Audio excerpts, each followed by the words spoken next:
Hello everybody, just have a look where I am. Over the mountains there, the other side is Yamanashi.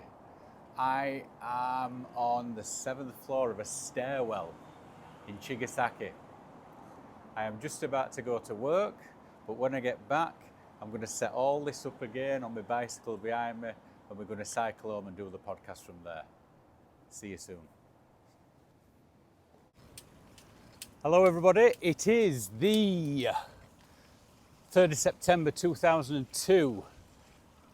It's Sunday morning. It's about 11 o'clock now. I've just finished my weekend job in Chigasaki and I am now cycling back towards Zushi. I've got the rest of the day off. I don't have any more work to do. Today, so I'm just taking my merry old time cycling back to Zushi.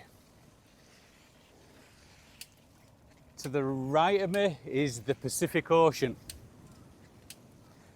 I'm looking over to the, shall we say, the northeast, and we've got Enoshima Island in front of me, and then I've got the Miura Peninsula just behind there, and that's where Zushi sits just in the northwest corner. On my left, I've got the very busy main road, a busy dual carriageway that should be a coast road, but they realised all the noise that they were getting on the beach, that they put a forested area in between that acts as a noise barrier. So hopefully you can't hear the traffic that I can hear through this mic here. So it's been, let me see, we got back a week last Friday. So 7, 8, 9. So I've been back 10 days in Japan. Everything is getting back into a routine again. And the holiday that I just spent a fucking fortune on has already been forgotten. The lad has been unable to go out and play football because it gets very hot here. I mean, it's got hotter now at the end of September than it has in August. I mean, it was 33 degrees here yesterday. 33 degrees. So the schools have said, look, we can't have these 10, 11-year-olds playing football in this weather. So what we're going to do is we'll see you all in a week or so. So he's just been kicking his heels at home. Now, school started on Friday. Unlike Europe and America, the school year in Japan doesn't start in September like everywhere else. So you'll be sending your kids to school tomorrow into a brand new school year. We're only halfway through it here. The school year starts at the beginning of April. And the reason they do that, the cherry blossoms come out at the beginning of April. And they all like to have a nice little school photograph taken under cherry blossom trees. So that's why, believe it or not, the school year starts in April. Now, you think when you leave high school, if you go and study abroad, you have got a sweet April, May, June, July, August. You've got a sweet 5 months off before you start studying abroad. But if you're coming over, I suppose if you're coming over from Europe or America to study here, you've got the same, because those university years don't start till April either. A lot of joggers on this, so I've got to slow down. I can't go at it like a bull at a gate, which is great because my breathing won't be all over the place. Now, what have I come back to? After being away for a month, I haven't been out of Japan that long, for ages. And like I said in previous podcast, my daughter she were fucking done with the travelling after 2 weeks. She wanted to be back in Japan. The lad, he'll just do anything. He's of that age. But next year, as I said before, it'll be 2 weeks. And my daughter's already said to me, I'm not going back to Europe next year. One, they have to go, she had to go back a week early because she's in middle school now. She had to go back a week early to study for tests, and on Friday they had a rake of tests. So, middle school and upper school in Japan, you're not getting your 6 weeks holidays, you're getting a fucking couple of 4 books worth of homework to get your shit through. And then as soon as you get back, they're going to test you on the homework that you've done while you've been on your 6 weeks holidays. So, you ever wonder why Japanese people are so in tune with working all the time? It's because it's inbred to them. This is what they're learning to do at school. Just work, work and fucking work. And here's 15 minutes holiday every year, which a lot of them don't even take because they feel like they're letting company down. Ridiculous. Now, since I've been back, if we take our minds back to the 2011 Fukushima earthquake, when that nuclear plant went fucking boom, so next year, March 11th next year, it will be 13 years since that happened. Now, in that time, at Fukushima Daiichi, they've been filling up these huge containers with radioactive water. Now, while they've been filling up these containers, they've been treating it.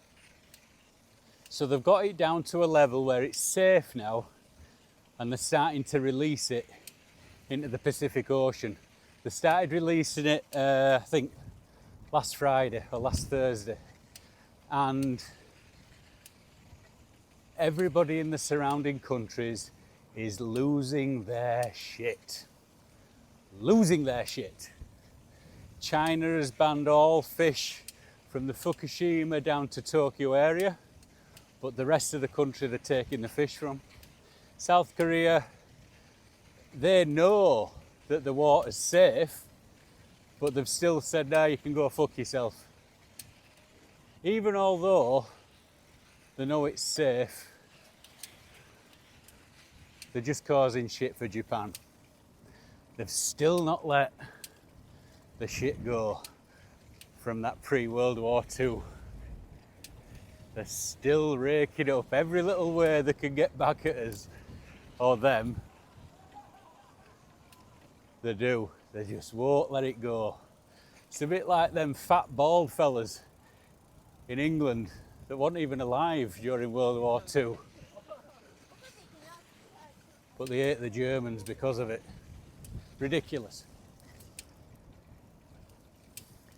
The Japanese, fuck them, they're still eating their own fish.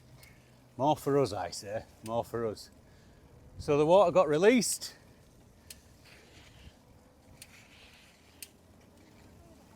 Via an underground tunnel that goes 3 kilometres out into the Pacific Ocean. Now, while the water was getting released, they had people out there testing. And the water remained safe. Now, governments and what they tell people, especially over the last few years, it's probably best not to trust them. So fuck knows if they're lying to us. Nobody knows.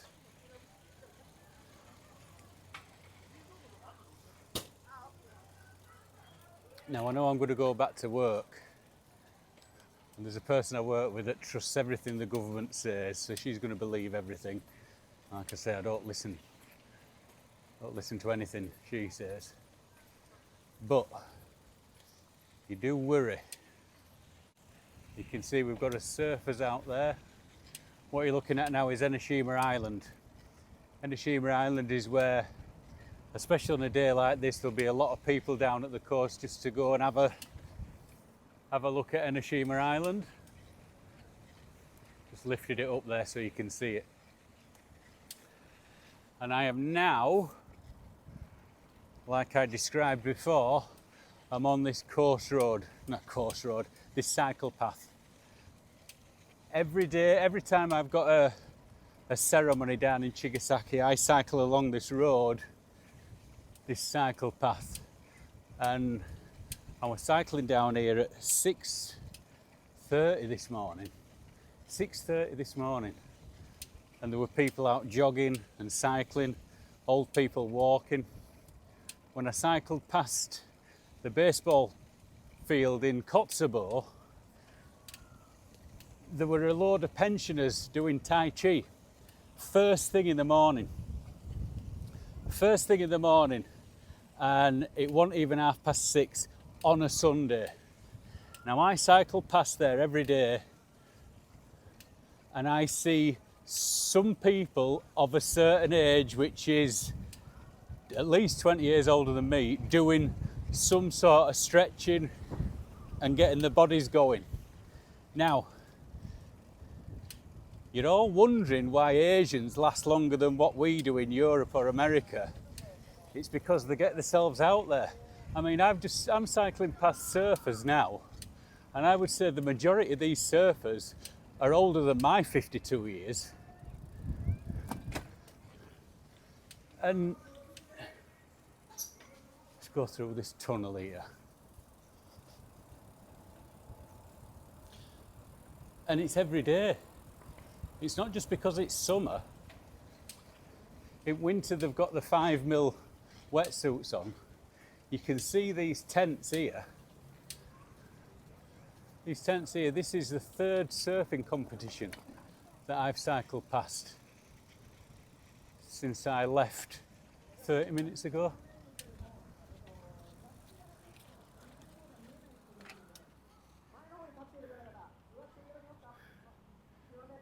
And you can see they're just waiting for the waves. I mean, the waves aren't up to much today. It's gonna piss it down and blow tonight. So maybe the waves will come in later. But there's no going on at the moment.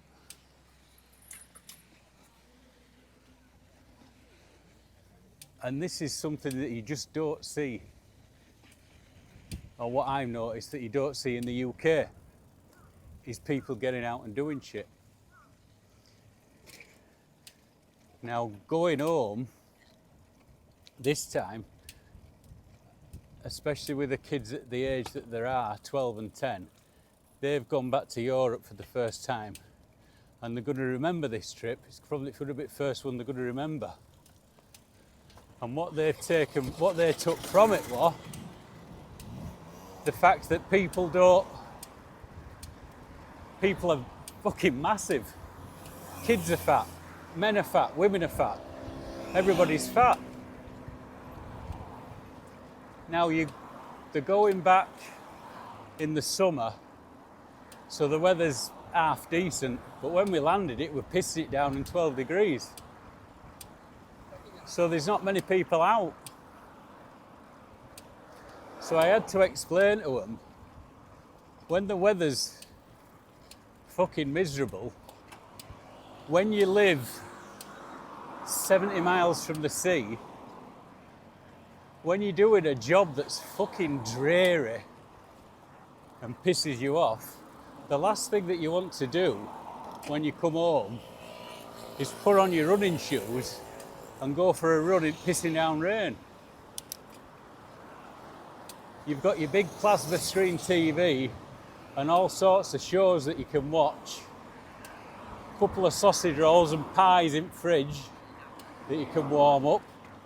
It's a lot easier to plonk yourself in front of telly and do that instead of doing what people do here.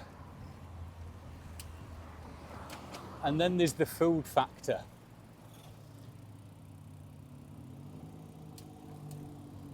So I've bored you beyond whatever recognition, telling folk when I stopped drinking. But during the start of the pandemic, when I knew we were going to be locked down, I decided to exercise because there was fucking nothing else to do. I wasn't drinking, so I couldn't get pissed every day. So I started to exercise. When I saw the results of that, I thought, well, how can I make it a little bit better? So I sorted my food out. Now here, in Japan, in Asia, especially East Asia, it's a lot easier to stay thin. Let me turn this back round on myself so I can get my point across.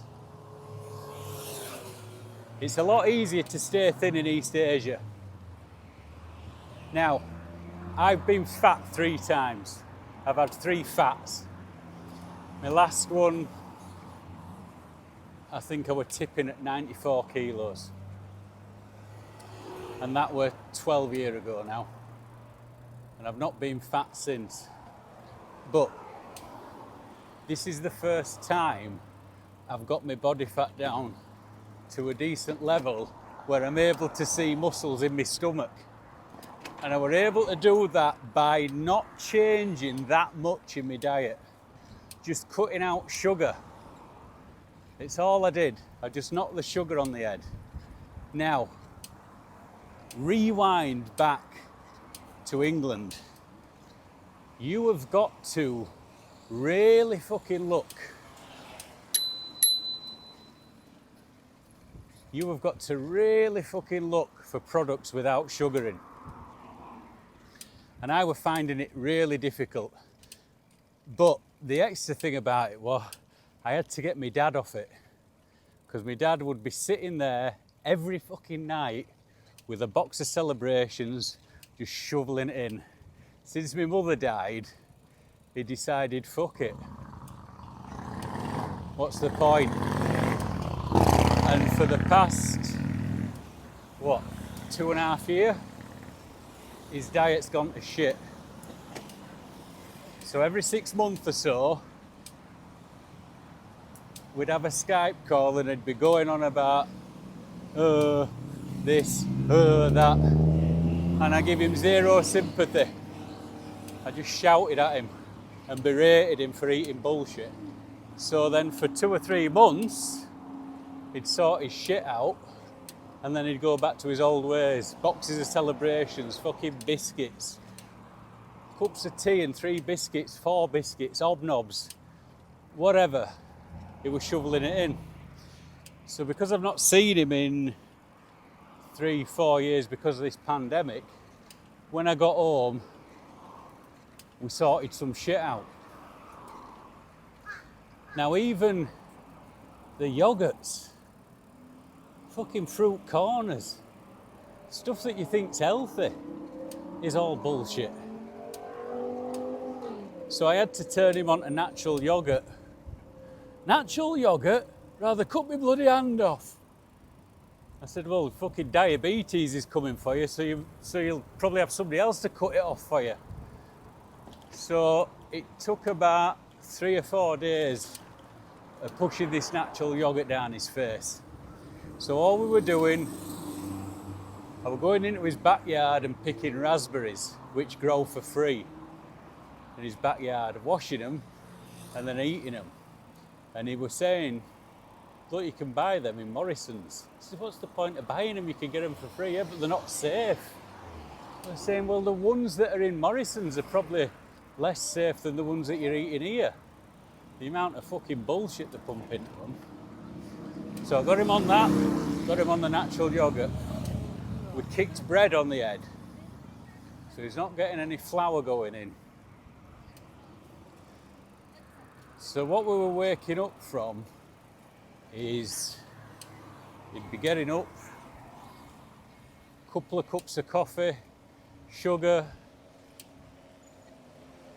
I'd say a decent breakfast, but it was what he thought was a decent breakfast, and it wasn't, because in England they're throwing sugar in everything. Not cleaning his teeth before he's going to bed, so he's got all that gunk in his mouth, which can lead to Alzheimer's if you're not sorting your oral health out. So we had to sort that shit out. There is a reason, there is a connection that you've got 13 and a half teeth in your head and all the sugar that you're shoveling in. It's no great mystery. Now, what I'll say to you before I finish this podcast is the kids have got fatter. Everybody's got fatter. People seem fucking miserable in the UK. I don't know if that's a northern thing or what. But there doesn't seem to be much to look forward to. And it's got expensive. So,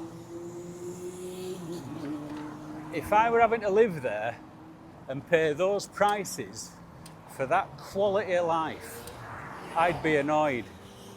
The UK now, and I'm talking Bradford. Bradford is one of the cheapest major cities in the UK to live in.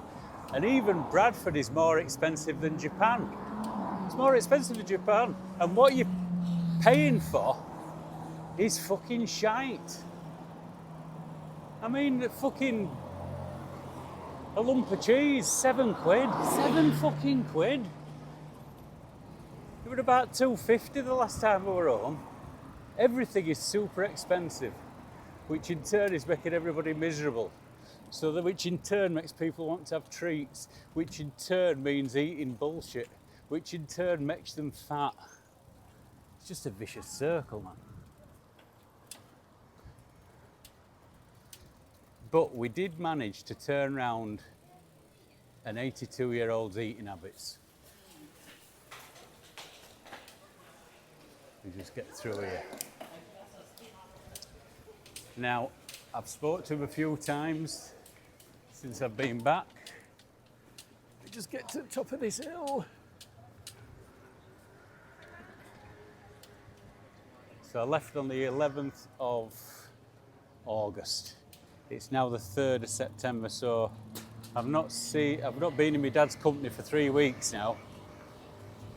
And the last time I spoke to him, he'd been to Morrison's and bought himself 3 Magnums and eaten them. So I'll speak to him tonight and see if he's back to his old ways. But what I'll say to you all is, if an 82-year-old man who was shoveling down a kilo of chocolate every night in front of telly, on top of who knows how many fucking biscuits through there, if he can change his fucking life around and get his shit together, so can you. And what I'll leave you with is, the kids in the UK are fat.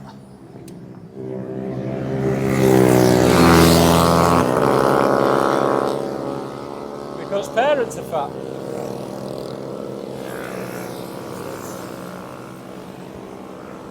And I'll leave you with that. My name's Darren Walsh. That was episode 112 of the Just Passing Through podcast. And that was my 2 fucking cents. I'll see you next time when I'll probably be in studio at home. Fucking studio at home. In the 2x2 metre room at home, which I get fucking shoved in because the family don't want me in the living room. Adios.